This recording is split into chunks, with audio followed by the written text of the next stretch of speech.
Bonjour à tous, bonjour à toutes.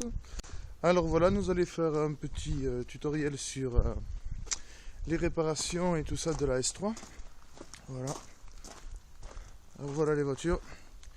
Une S3 MK 2001. Voilà. 210 chevaux, 250 chevaux environ maintenant reprogrammés, équipés. Et là vous avez une S3 d'origine 150 chevaux. Voilà, APY. Voilà. Environ 210 chevaux, 209 chevaux reprogrammés, reprogrammation stage 2. Voilà. Voilà. Alors là nous avons ici le moteur APY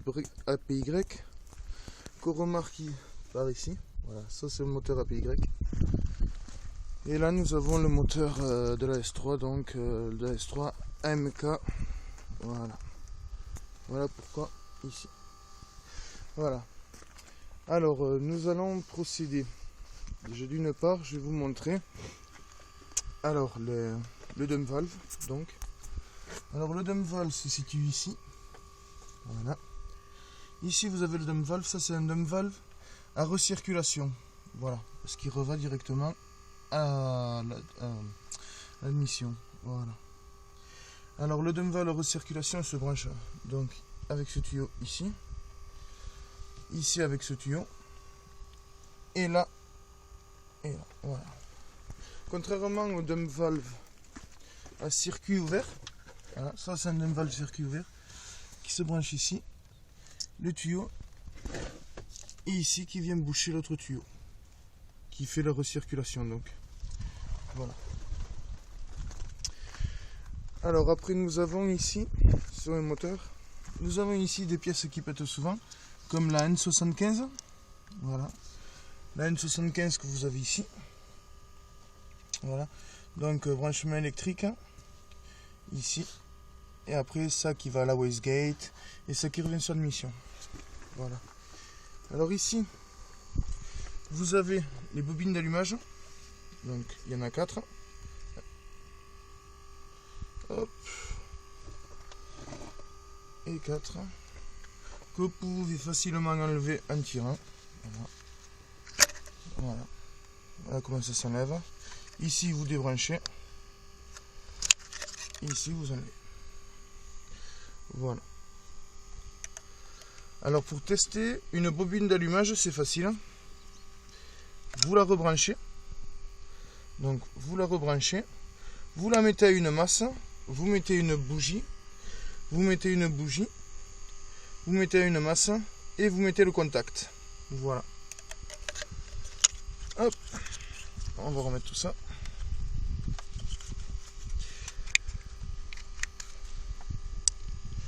Alors, maintenant je vais vous montrer comment on branche un nanomètre pression turbo. Alors le nanomètre pression turbo se prend ici. Les mesures se prennent ici. Voilà. Alors ici, vous mettez un T. Ici, vous mettez un T. Donc ce T va en dessous. Ici, et vous passez tout ça. Voilà. Vous mettez un T. Alors d'ici après, ça c'est ce qui va aller dans l'habitacle. Donc, alors vous passez par l'habitacle ici. Hop. Vous arrivez ici. Donc, moi je déportage en deux. Voilà. Ici vous passez dans l'aile. Voilà. Et après, vous allez donc vous retrouver ici. Vous allez donc vous retrouver ici. Ici vous faites passer ici. Là ici vous avez les fusibles. Vous enlevez. Vous déconnectez. Faites tout passer ici. Et pour avoir ce truc ici. Voilà.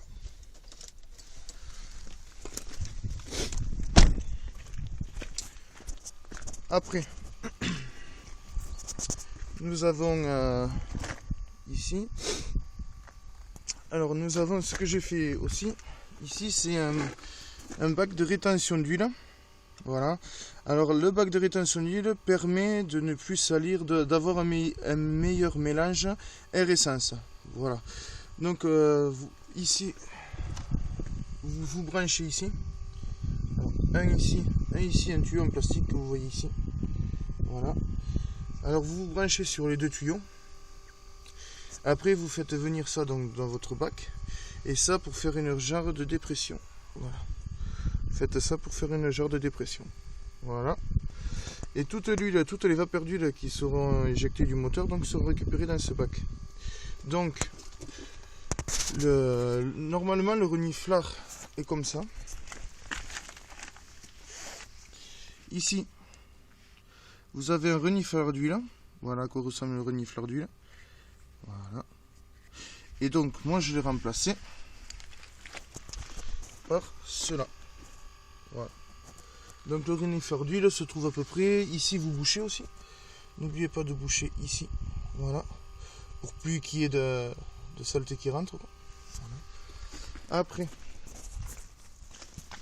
ici, vous avez la durite d'origine turbo.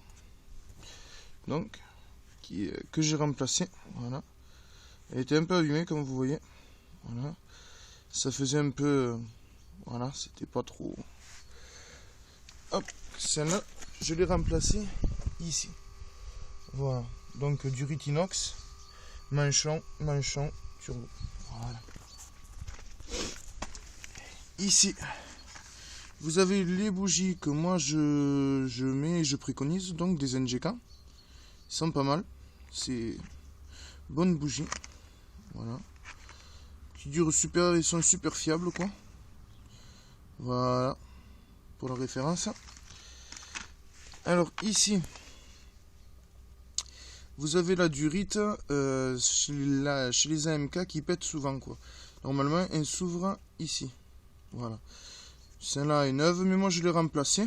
Vous voyez. Alors cette durite se trouve ici. Voilà. Ici. Voilà. Ça c'est les trois sorties. Vous voyez. 1, 2 et 3. Voilà. Que moi j'ai remplacé. Voilà. Par des durites en silicone. Alors, voilà à quoi ressemble le dump valve d'origine. Alors, le dump valve d'origine est très fragile quand on fait une reprogrammation. Parce que, bon, comme vous voyez, il est en plastique, quoi. Très très fragile. Donc, moi, je l'ai remplacé. Pas sur les voitures. Alors, ici, vous avez sur la S3 le dump valve. Alors, lui, c'est un Forge 007P, voilà, comme sur aussi bien sur les RS4, les 2,7 litres biturbo que sur celle-là, voilà. On les met souvent ces dump valve Forge sur les évolutions, quoi, les 225, les moteurs BAM. Voilà. Et moi j'ai remplacé ici par un circuit ouvert, voilà. Vous avez le dump valve Forge 004, mais celui-là il est simple piston, c'est pas un double piston. Très fragile comparé à des recirculations, voilà. Ici c'est ouvert. Ici il est en recirculation, très fragile, le dump valve circuit ouvert. Donc après, continuons. Alors ici, là vous avez la référence, produit. Hop. Vous avez, c'est une sonde à eau, voilà, une sonde à eau, très facile à remplacer. Voilà, je vais vous montrer de suite où elle se met. Voilà. Hop. Voilà. Alors la sonde à eau se trouve ici. Attendez. Hop. La sonde à eau se trouve ici. Là. Voilà. Ici. Très facile à enlever. Voilà. C'est un peu... bon. Il faut faire attention de ne pas perdre le clip. Voilà. Vous voyez la petite couleur verte là? Voilà, ça c'est la sonde à eau. Voilà, donc elle se trouve ici. Voilà. Alors ici, vous avez, hop, donc comme je vous ai dit ici, très fragile aussi, qui gère la pression turbo, la N75, voilà, celle-là elle gère la pression turbo, elle est assez fragile, quoi, surtout qu'on reprogramme. Bon, ça, si vous avez des oscillations moteurs, donc des à-coups à l'accélération, quoi. Ça, il faudrait peut-être le changer, quoi, prescrire le changer. Vous aurez plus de performance. Voilà. Très fragile, hein. Donc ici, hop. Alors, je vais vous montrer la référence, si je l'ai par là. Voilà. Voilà. Ça, sa référence. Voilà. Alors, la N75 se trouve ici, là. J'espère que vous reconnaissez la pièce. Donc ici, toujours branché, vous voyez, sur ce circuit d'air. Hop. Et pareil pour la A3. Ici. Voilà. Alors ici, hop, vous avez le débitmètre. Vous connaissez. Dedans, une languette. Voilà. Si vous pouvez, en achetant, n'achetez que la languette, quoi, ça vous reviendra 2 fois moins cher. Voilà. Ici le débitmètre. Bon, le débitmètre qui se trouve donc ici. Le débitmètre ici. Et ici. Voilà. Après, vous avez ici le calorsta. Voilà. Alors, attendez. Le calorsta qui normalement doit être livré avec son joint, quoi, normal. Attendez, je l'ouvre. Voilà. Alors le calorsta, vous l'avez, hop, voilà. Vous l'avez ici. Ça c'est un calorsta. Si votre voiture chauffe ou au contraire ne chauffe pas, ça préconise de le changer. Bon, je vais vous expliquer comment ça se voit en 2 mots. Alors, voilà. Alors ici vous avez le circuit d'eau secondaire. Voilà. Donc quand le moteur chauffe, voilà, à 90, le circuit d'eau, le calorsta ouvre le circuit d'eau secondaire ici. Donc si vous voulez, ici, moi c'est ce qui m'est arrivé, quand la voiture ne vous chauffe pas, refroidit, quoi. Pendant les 2 premières minutes, voilà, si vous mettez la main ici et que c'est chaud, c'est-à-dire que le calorsta est ouvert. Donc le refroidissement se fait en permanence. Donc le calorsta est mort. Si le moteur vous chauffe, ça peut être ça aussi, que le calorsta peut être mort. Voilà. Petite pièce. Alors la pièce, très compliquée, pas facile à changer, va-t-on dire. La pièce se trouve là. Alors vous suivez ce tuyau et au fond du moteur, là-bas. La pièce se trouve là-bas, au fond du moteur. Hop, là-bas. Voilà, qui n'est pas du tout facile à changer. Il faut avoir un petit peu des mains d'horloger. Voilà. Hop, le calorsta c'est fait.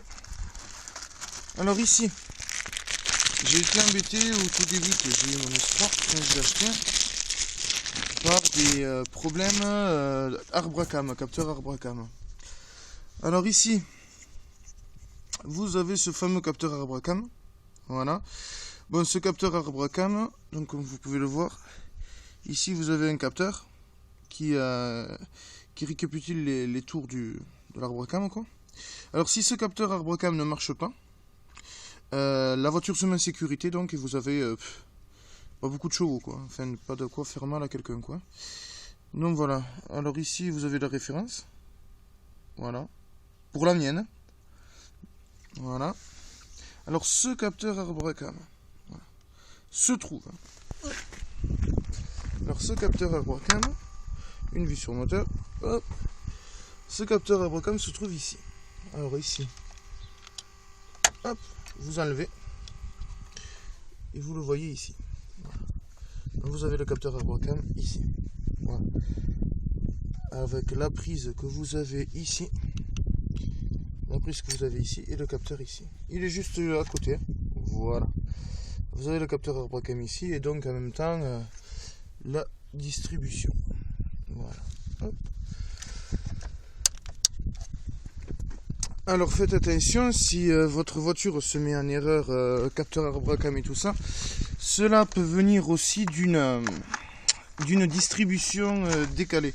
Donc moi, comme je vous ai expliqué, j'étais embêté avec mon capteur Arbacam et on a remarqué en démontant la voiture que la distribution était décalée d'un cran. Voilà. Et donc quand elle est décalée d'un cran, cela ne risque rien pour le moteur, mais bon, c'est pas trop bon, pas du tout même. Donc voilà. Alors vous remettez la distribution en place et votre véhicule va marcher comme avant. Voilà. Après, pour changer de carbone, alors là j'ai mis une OTA de chez BMC. Voilà. Alors l'OTA de chez BMC marche très très bien. Un système d'air trompette qui marche super bien. Voilà, et alors ici vous avez la prise d'air donc d'origine et ici vous avez la BMC. Alors la BMC c'est très simple, vous enlevez tous les comment vous expliquer, toute la boîte à air d'origine, vous gardez que le débitmètre donc, hop, vous enlevez et vous remplacez. Voilà, tout simplement, vous vous branchez sur la prise d'air d'origine, ça marche super bien quoi. Voilà. Alors ici, par contre, ici c'est différent. Parce que là vous avez comment vous expliquer? Alors vous avez la N249 ici. Voilà, la N249. Voilà, très chiant, très compliqué, qui crée beaucoup d'emmerdes. Mais je vais vous montrer sur la S3, il n'y est plus. Voilà, ici vous avez la N249. Voilà. Et ici, si vous voulez, vous avez un système secondaire d'air. On va dire ça comme ça. Voilà. Alors ici, pour remettre une BMC ou un cornet ou tout ça, il faut obligatoirement brancher ce tuyau d'air là que vous avez d'origine sur la boîte à air par une durite branchée par ça. Voilà. Et ici, vous n'aurez pas de souci quoi. Vous prenez un 70-80, vous n'aurez pas de souci. Vous branchez ça. Alors là, contrairement à la S3, ce n'est pas un double échangeur. Voilà. Alors ici, vous pouvez remarquer que je l'ai branché complètement en direct. Voilà. À l'anti-brouillard. Voilà. Alors là, avant, quand j'avais la BMC OTA sur cette voiture, ça marchait super bien. Je récoltais l'air à 20 degrés. À peu près 15-20 degrés quoi. Voilà. Alors ici, la rétention d'huile fait maison. Voilà. Bon, mais une canette de Red Bull. Hop, les branchements donc. Voilà. Donc comme la S3, pareil, ici et ici. Voilà, fait maison. Juste un T, un gros T quoi de 10. Voilà. Et ça récupère l'huile ici. Voilà, ça c'est fait maison. Et vous bouchez là, vous bouchez ici. Voilà, vous bouchez ici. Ça, c'est le tuyau bouché pour la dump valve. Et ça, c'est le renifleur d'huile. Voilà. Voilà. Alors, comme je vous ai dit, j'ai supprimé la N249 à la S3. Alors ici, normalement, à une S3, vous avez tout un bordel là. Voilà, ce que je vous ai montré quoi. Alors la N249, elle est ici. Je l'ai laissée comme résistance. Comme ça, j'ai plus de défaut moteur. Elle est déconnectée, mais j'ai plus de défaut moteur. Donc le circuit électrique se fait quand même, mais pour pas avoir de défaut moteur, mais elle est déconnectée. Alors si vous voulez, la N249, vous l'avez ici. Voilà. Vous débranchez tout, vous enlevez tout, le réservoir et tout ça, les tuyaux et tout. Vous enlevez tout jusqu'à qu'il vous reste que ça quoi. Voilà. Vous la voyez mieux là. Hop. Jusqu'à qu'il vous reste que ça. Et puis de là, si vous voulez, vous prenez le tuyau du dump valve. Voilà. Vous le faites tirer, hop, vous voyez, hop, voilà. Alors suivez-le, et qui va dessous la pipe d'admission. Alors, le tuyau de la dump valve se branche en dessous ici. Voilà. Vous allez voir. Et ça, c'est des tuyaux d'origine, s'ils sont pas en silicone, très fragiles. Donc ça peut vous mettre une fuite de suralimentation, quoi. Donc voilà, ça c'est à changer. Voilà. Voilà donc. Et donc pour le nanopression, je me répète, mais parce que j'ai eu du mal. Alors le nanopression, vous prenez la pression turbo à partir d'ici. Surtout n'enlevez pas cette clavette, vous allez être embêté. Je l'ai été donc. Vous l'avez ici. Hop. Donc ici, vous coupez, vous faites un T et vous tirez le tuyau ici donc. Après vous le faites passer dans l'aile. Et voilà, après le tuyau ressort ici dans l'aile et vous avez votre nanopression. Donc on va passer, hop, on va passer directement à la, hop.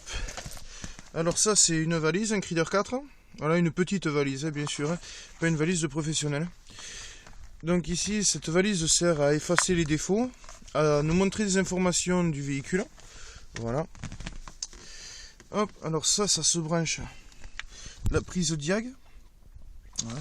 Ça se branche en direct ici. Alors. Voilà. Vous voyez. Ça c'est l'emplacement de la prise diag. Donc ici.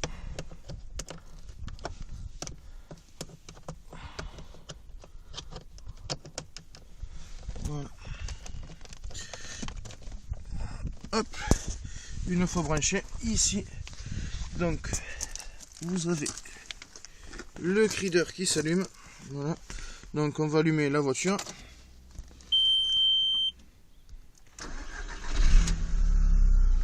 Voilà, ici vous avez donc diagnostiqué.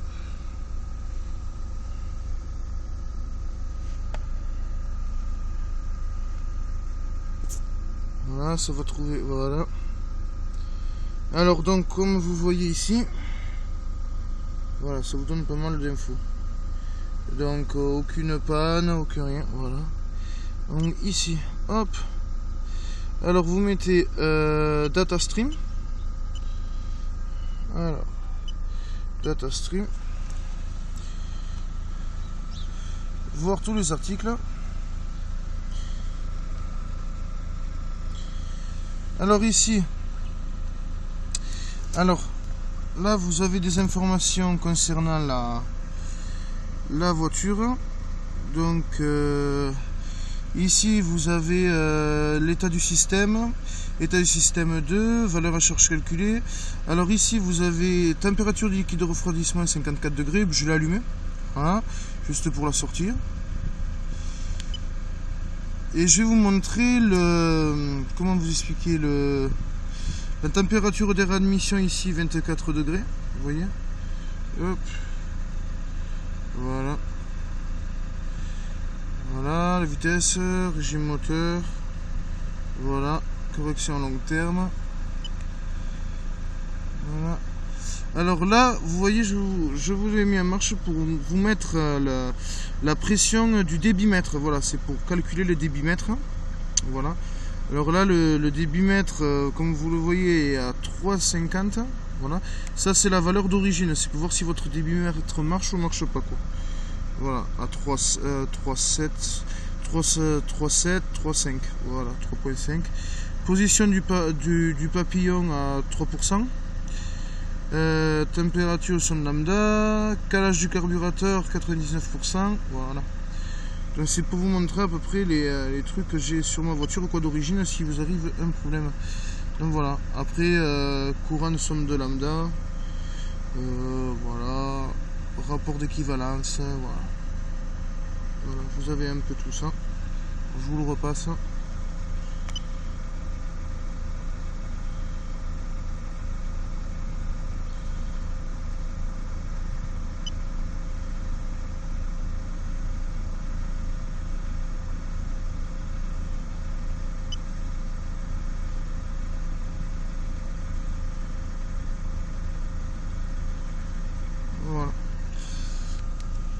Hop.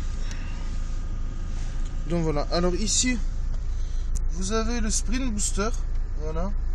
Alors le sprint booster, ça sert à, comment vous expliquer, sans changer les paramètres d'origine du véhicule, vous sert à tuer le temps mort. Vous savez, quand vous accélérez, vous avez toujours un temps mort à la pédale d'accélération, mais cela vous le supprime, voilà.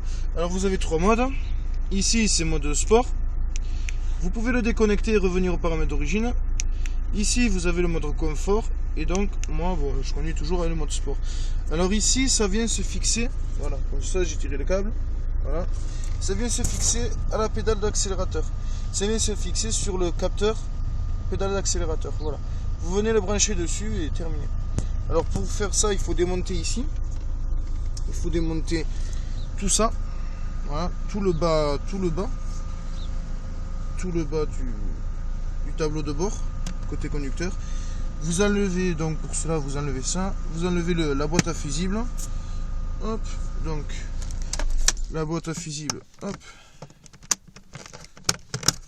Voilà, donc pour ceux qui ne connaissent pas. Voilà. Vous enlevez tout ça. Hop. Vous démontez et vous faites vos changements. Voilà. Hop, je débranche. Alors le crideur marche toujours contact éteint. Voilà, vous pouvez le mettre contact éteint et le débrancher contact éteint. Toujours contact éteint. Voilà. Hop. Et écoutez, voilà ce que j'ai à vous dire à peu près sur tous les véhicules, quoi. Voilà, bon, moi j'ai tourné ça parce que j'étais embêté. Et voilà ce que je peux vous dire.